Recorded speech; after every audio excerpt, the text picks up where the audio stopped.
The Coast Guard thought they were towing away an old man's broken boat. But what they didn't know, what none of us knew, was who the man really was. An hour later, 6 Navy ships arrived, no calls, no trumpets, just silence, and presence. This isn't just a story about a boat. It's about dignity stripped, then restored. How the ocean never forgets one of its own. And how one quiet man reminded the town what honor really means. So what happened to Frank Moleri? Why did the Navy show up in full force? And how did a boat named Grace, handcrafted, weathered, loved, become a symbol of something far greater than wood and sail? Direct hits stay with us. What you are about to hear may change the way you look at silence, service, and the sea. 1. Grace, more than a boat. Windermere Cove has never been a place that makes headlines. There are no fancy hotels, no boardwalks. Just a quiet marina where the sea whispers instead of roars. But if you stand by the dock in the early morning, when the ropes are still damp with dew and the water is still quiet, you'll always see him. Frank Moleri.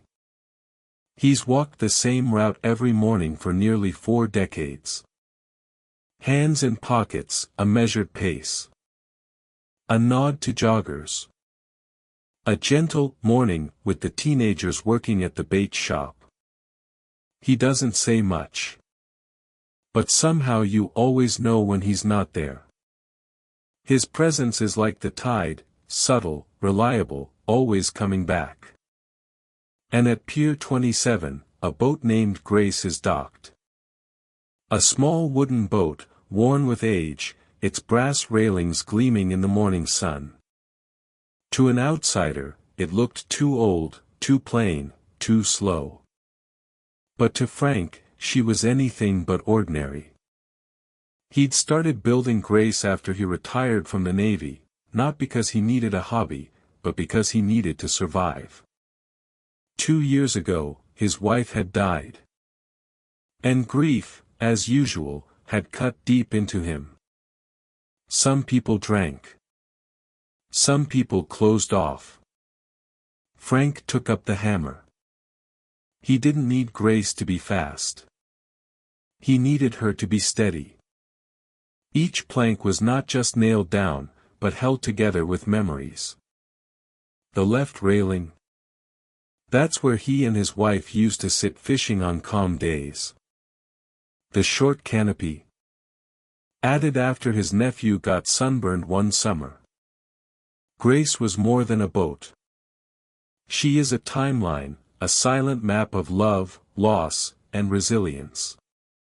Her decks are worn smooth by years of silent contemplation.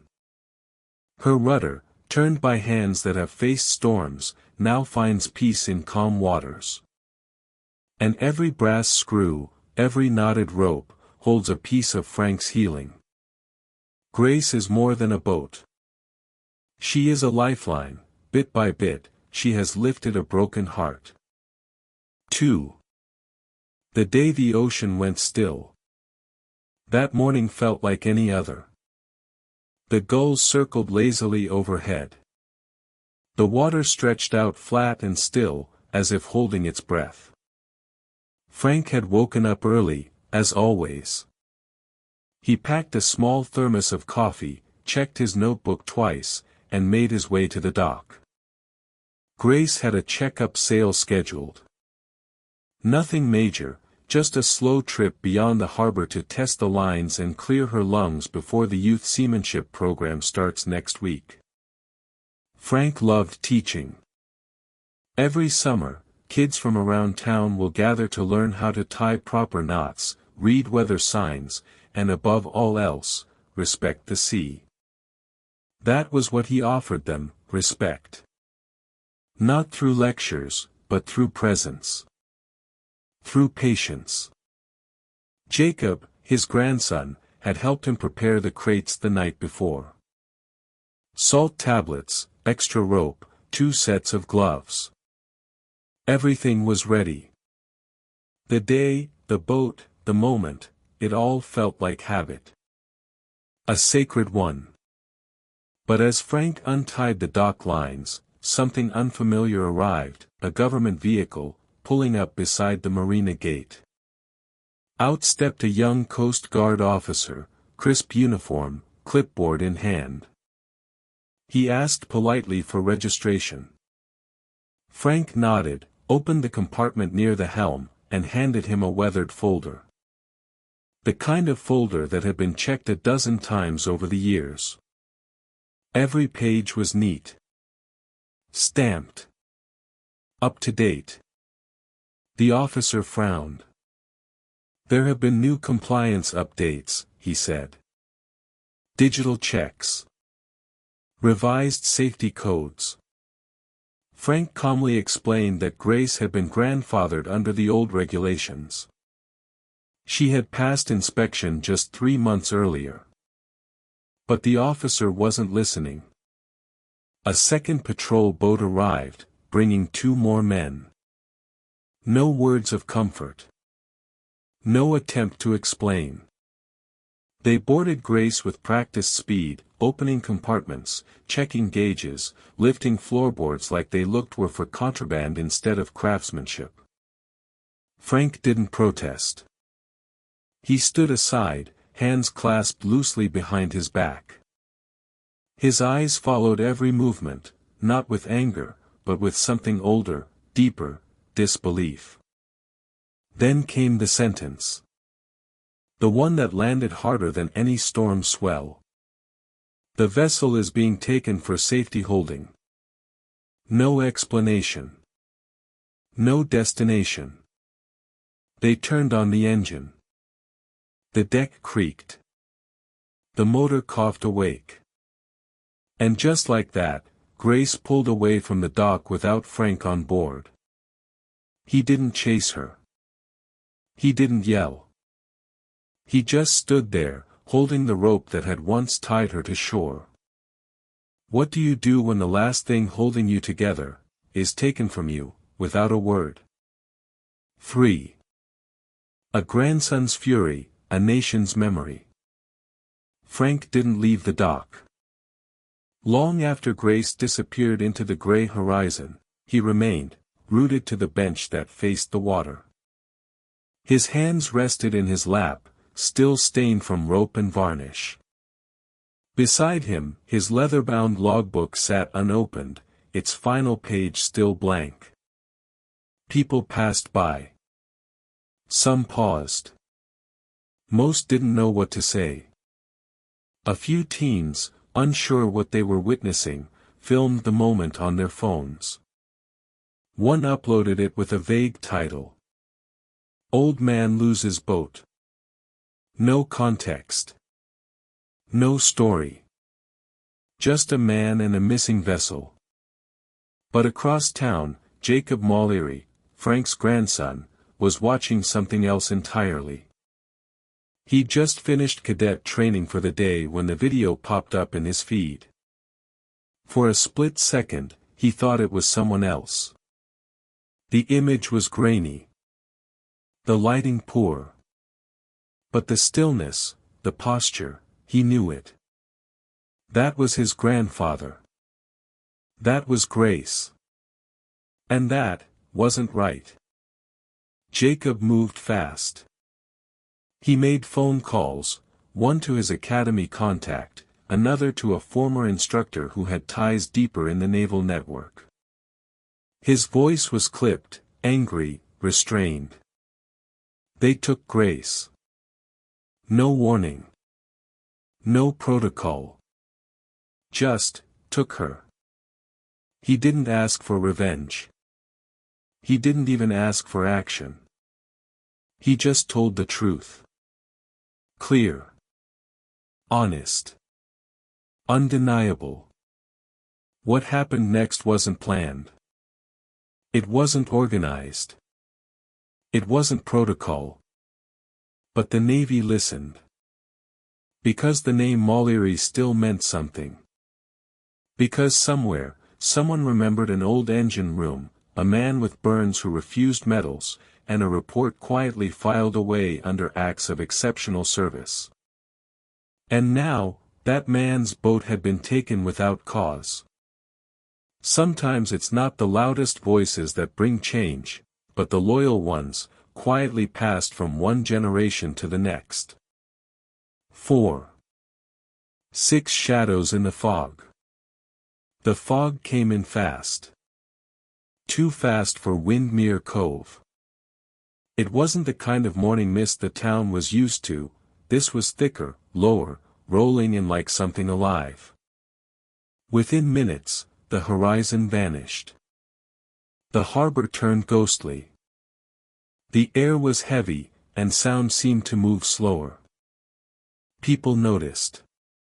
Some paused. Others took out their phones. But no one could explain what was happening. Then came the sound. 3 long blasts. Not a ferry horn.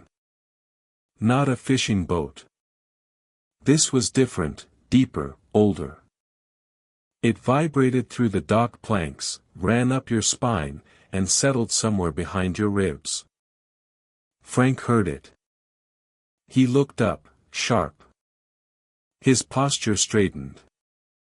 His eyes, tired just moments earlier, now focused. He knew that signal. Every Navy man did. Jacob was already standing by his side. The younger man looked out into the thick gray mist, heart thudding. Then, a shadow. Long. Sharp. Silent. And then another. They weren't yachts. Not fishing trawlers. These were bigger. Sleeker. Slicing through fog like ghosts through memory. 6 ships. Navy ships. Moving slowly. Purposefully. One behind the other. Their decks empty of celebration. Their engines hushed. The only sound was water splitting beneath their weight and the occasional creak of mooring lines tightening. No announcements. No flags waving high. No crowd to greet them. But the people came anyway. Shopkeepers stepped outside. Dockhands dropped their lines. Tourists stopped mid-sentence. Children went quiet without being told. Why are they here? Someone whispered. No one answered. Frank stood at the dock's edge, still. He didn't speak. He didn't blink. He just watched, as if he'd seen this before, not in real life, but in a part of his heart that had never forgotten. They came without orders, without ceremony, without sound, but not without purpose. 5. Salute of the Forgotten Hero. The lead ship slowed to a near glide. A small transport boat was lowered into the water. It cut across the harbor like a whisper, unhurried, unwavering, carrying 2 figures dressed in navy white. One held the side rope with quiet precision.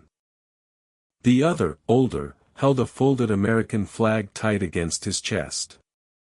As the boat reached the dock, the officer stepped off first, tying the line to a cleat with muscle memory refined by decades at sea. Then the second man stepped forward. His posture was straight, his gaze focused. His uniform was decorated but understated.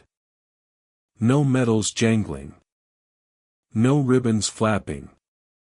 Just a simple chest of service, and a quiet sense of weight. He walked straight toward Frank. The crowd parted. No one told them to. They just moved. Instinctively. Frank stood tall.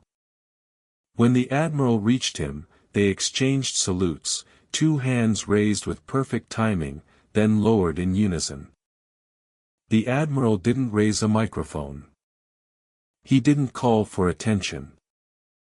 His voice didn't need volume, it carried with history. In 1983, aboard the USS Lawrence, an engine fire broke out below deck. Chemical containment was minutes from failure. 23 sailors were sleeping in the lower levels. And one man, Chief Engineer Frank Moleri, went in, sealed the leak by hand, and saved the ship. He paused. He refused recognition. Declined formal citation. He asked only that we remember the men who didn't come back from other missions. He chose silence. There was no applause. Just breath held. Hearts caught. Phones slowly lowered. But silence should never be mistaken for absence. And some names, when whispered, still echo across oceans. A sailor stepped forward, carrying a wooden case. Inside was a plaque. Fixed to it was a brass plate, removed from a decommissioned vessel. On it, a simple engraving. For service beyond duty. For courage beyond rank. For the kind of loyalty that doesn't demand to be seen. We remember. Frank didn't speak. He didn't need to. He ran his hand over the brass slowly. Then reached out for the folded flag, pressing it gently to his chest. The admiral stepped back.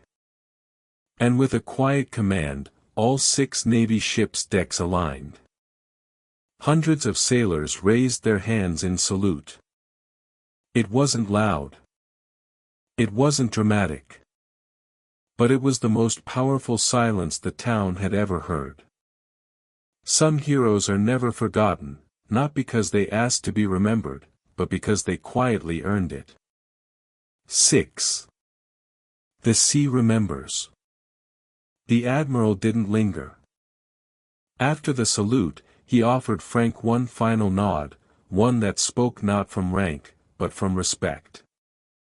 Then, without pomp or performance, he stepped aside, allowing the moment to breathe. Frank remained at the edge of the dock. The folded flag cradled in his arms. The plaque resting heavy but right in his hands. Around him, the town stood in reverent stillness. For many, this was the first time they truly saw Frank, not just as the quiet man by the marina, but as something more. A living thread in the fabric of service they'd never known was stitched into their town. Above the harbor, the fog held like a curtain drawn halfway. The sunlight pressed through in soft ribbons, catching the water in golden strokes. The Navy ships didn't move. They anchored in formation, forming a protective arc around the marina, like sentries standing guard. Their flags flew at half-mast. Their crews stood firm. No orders barked. No horns sounded. Just the quiet hum of engines at idle, and the rhythm of the sea, now calm and sure. Frank didn't cry. He didn't speak. But his back was straight. His hands steady. And his eyes, once heavy, now held a quiet fire. A few people stepped forward. Some offered words. Others simply placed a hand on his shoulder or offered a silent nod. No one needed to say much. Not anymore. The bench behind him, where he had waited for grace just hours earlier, was now a place transformed. From loneliness to legacy. From silence to honor. Frank sat once more, carefully placing the flag beside him. His eyes stayed fixed on the water. Where Grace had once floated. Where she had been taken. And now, where the Navy stood. Not to reclaim her. But to remember her. To remember him. Because sometimes, the sea doesn't shout when it remembers. It simply returns. The sea may forget names, but never loyalty. Never service. And never a man like Frank Moleri. 7. The town wakes up. By nightfall, the video had already made its way around the country. It started with a quiet upload, just a few seconds of footage showing 6 Navy ships anchored in the fog, and a solitary man on a dock receiving a folded flag. But in the age of the internet, sometimes quiet things echo the loudest. Comments poured in. From veterans. From strangers. From people who didn't even know where Windmere Cove was, but knew exactly who Frank Moleri had become in their minds. A reminder. A reminder of sacrifice. Of humility. Of the kind of courage that never asks for applause. Local news picked it up. Then regional. Then national. They tried to trace the story backwards, to fill in the blanks. To explain what had happened to Grace, and why the Navy came. But the town didn't need the backstory. They had seen it for themselves. And they knew, something had changed.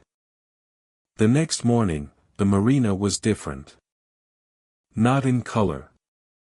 Not in structure. But in spirit. People walked slower past the bench where Frank sat. Some stopped.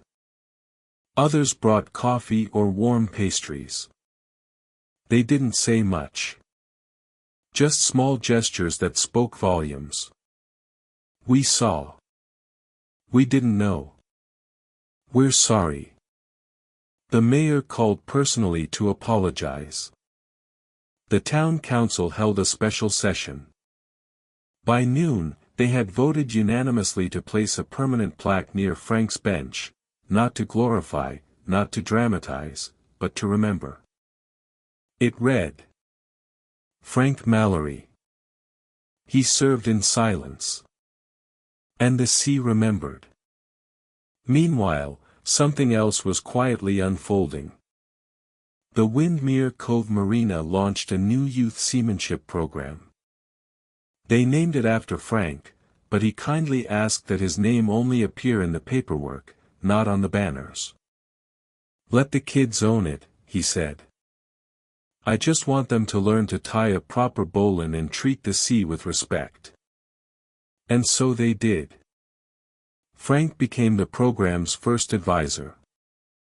Not the kind who gives speeches, but the kind who shows up early, checks the knots, and nods quietly when someone gets it right.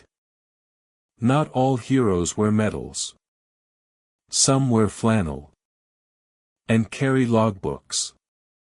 Sometimes the loudest change in a town begins with the quietest man, and the day everyone finally sees him. 8. Rebuilding Grace, rebuilding trust. Grace returned 2 days later. She wasn't the same. The hull bore deep scrapes. The cabin door hung crooked. Her brass fittings, once carefully polished, were tarnished and dented. She'd been handled roughly, without the reverence she deserved. The Coast Guard officer who brought her back didn't say much. He handed Frank a clipboard, muttered a few stiff words of apology, and left quickly, boots thudding awkwardly against the dock. Frank didn't argue. He didn't raise his voice. He just ran his hand along her side, his fingers tracing the scars like a father checking a child's wounds. Grace was hurt. But she wasn't gone. And people noticed. A local boat builder stepped forward first. She can be fixed, he said. But if not, we'll build her again. Others followed. A neighboring town offered supplies. A veterans group raised funds. Even kids from the seamanship program volunteered, showing up with paintbrushes and open notebooks. But at the center of it all was Jacob. He pulled out Frank's old notebooks, the ones with sketches, weight calculations, sanding notes, and laid them out on the workshop table. He organized crews, called in favors, built a schedule. He didn't try to replace Grace. He tried to honor her. Because Grace wasn't just wood and nails. She was memory in motion. 2 weeks later, her frame stood tall in the builder's shed. Not complete. Not yet whole. But familiar. The bow curved the same way it had always curved, strong, slightly proud. The stern sloped gently, ready to cut through calm waters again. And the railing, just low enough for Frank's elbow to rest where it always had. Frank visited every few days. He didn't rush the process. He didn't supervise with pride. He just stood quietly, offered advice when asked, and watched, eyes scanning every line, every joint, like a master craftsman reading his own diary carved into timber. And in that workshop, a second kind of rebuilding was taking place. Not just of grace, but of trust. In a town. In a system. In the quiet force of one man's patience. You can't always restore what's been broken, but you can build something new, stronger, with the same heart. 9. A quiet launch, a lasting legacy. There was no parade. No ribbon cutting. No press. Just a handful of folding chairs, a breeze off the water, and the kind of silence that feels earned, not awkward.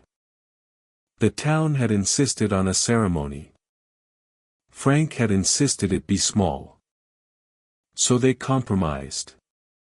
A few words were said, short, simple, full of meaning. A pastor from the local church offered a blessing not just for the boat, but for everyone who had helped bring her back to life. A few of the kids from the seamanship program stood proudly at attention, their hands brushed clean of sawdust. Then, Grace, new in body but familiar in soul, was rolled gently down the ramp. She kissed the water the way she always had. Smooth. Calm. Confident. A new flag flew at her stern. Her rails gleamed in the sunlight. Her engine purred, low and steady, almost like a heartbeat. Frank stood at the dock. He hesitated for just a second. Then, with the ease of someone stepping through time, he placed one foot on her deck. The weight shifted. The wood creaked in recognition. His hand slid across the rail like it had done 1,000 times before. And in that moment, just for a moment, the pain in his knees faded. The years melted away. Grace was back. He didn't say anything. He didn't need to. His face, usually still and unreadable, softened. His eyes closed. Then opened again with quiet resolve. The crowd clapped, but not loudly. Because this wasn't about spectacle. It was about presence. Later that evening, as the sun dipped low and gold shimmered across the marina, Frank returned to his bench. The same one. The folded flag sat beside him. His gaze stayed on the slip where Grace now rested once more. A young family passed. The child pointed to the new plaque beside the bench and asked, "What does that mean?" The father replied gently. "It means some people give a lot. And never ask for anything in return." Frank didn't turn. He just smiled. The best legacies aren't loud. They're steady, like tide and time, and they always return home. 10. Why this story matters to us all. This isn't just a story about a man. Or a boat. Or even a town rediscovering its conscience.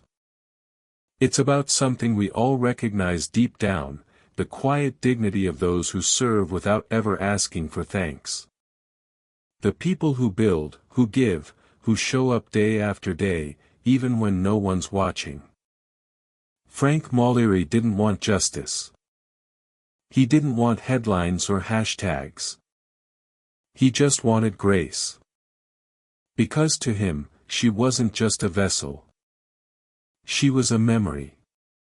A mission. A promise to keep moving forward, even when everything else around you feels still. In the end, it wasn't the Navy's ships or the town's plaque that restored what had been lost. It was something simpler. Quieter. It was recognition. It was listening. It was a shared realization that duty doesn't end when the uniform comes off, and that service doesn't always look like sacrifice, it often looks like consistency. Frank reminded us that not all heroes wear medals. Some carry coffee in a thermos. Some build boats with their bare hands. Some sit quietly on a bench by the sea, and wait. And when the sea finally speaks, it speaks for them. So if this story moved you, share it. Not just with others, but with yourself. Let it remind you to notice the quiet ones. To thank the steady hands. To remember the people who built the world we walk in now. Because sometimes, the most powerful stories aren't the ones shouted. They're the ones whispered. From one tide to the next. Water wave he served in silence. And the sea remembered. 11. Memories from the sea. Minnie Hook, before Grace was taken, she had already carried stories worth remembering. Long before headlines, long before salutes, Grace had already done her part. There was the storm of '94. The power was out, the roads were blocked, and supplies were running low. Frank didn't wait for permission. He loaded Grace with bottled water, canned food, and blankets, and made run after run to homes cut off by the flood. He never mentioned it. No interviews. No photos. Just quiet action. There was the boy, Tanner, who joined the youth seamanship program one summer, angry and withdrawn after losing his father. Frank taught him how to lash down a line and steer by the wind. 2 years later, Tanner enlisted in the Navy. He wrote Frank a letter from his first ship, thanking him, not for the knots, but for the direction. There was the time Grace ferried doctors during a flu outbreak. Another when she became a floating classroom after the town school suffered water damage. Frank never hesitated. Grace never failed. These stories weren't documented. But they were remembered. By the people who lived them. By the sea that bore witness. And by the boat that never asked why, only, where to. 12. Letters, messages via the internet responds. Minnie Hook, sometimes it takes one video, to remind thousands what silent service really looks like. Frank never cared for screens. He never had a social media account. He barely checked his phone. But the rest of the world? It noticed. The video of the Navy ships, the folded flag, the man on the bench, it went viral in the quietest, most powerful way. No gimmicks. No filters. Just truth. Letters began arriving. Some handwritten. Some typed. Some drawn in crayon by kids who had seen Grace on YouTube with their parents. My grandfather served too. I never really understood him until now. Anna, age 14. I'm a boat builder from Maine. If he ever needs timber, it's on me. Calvin D. You reminded me of the value of quiet men. Thank you, Mr. Moleri. Lt. Commander Ray Navarro, Ret. Veterans wrote. Teachers wrote. Strangers wrote. Some apologized for what happened. Some thanked him for what he did. Most just said, simply, "We see you now." 13. A legacy that sails forward. Minnie Hook, one man built a boat. But what he truly built was a bridge across generations. Months passed. The rebuilt Grace became more than just a symbol, it became a tool once again. The youth seamanship program officially opened under Frank's guidance.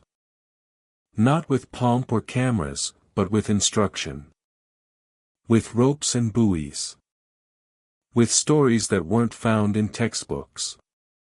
On the first day, a new student stood at Grace's helm. A kid who had never even seen the ocean up close before. Frank stood behind him, not commanding, just present. "Steady hands," Frank said. "And don't fight the water. Listen to it." The boy nodded, small fingers wrapped around the wheel. Grace pulled out from the dock. The wake rippled softly. The boy looked back and smiled. Frank didn't say anything. He just watched. Because legacy isn't always about what we leave behind. Sometimes it's about what we put into motion, and who takes the helm next.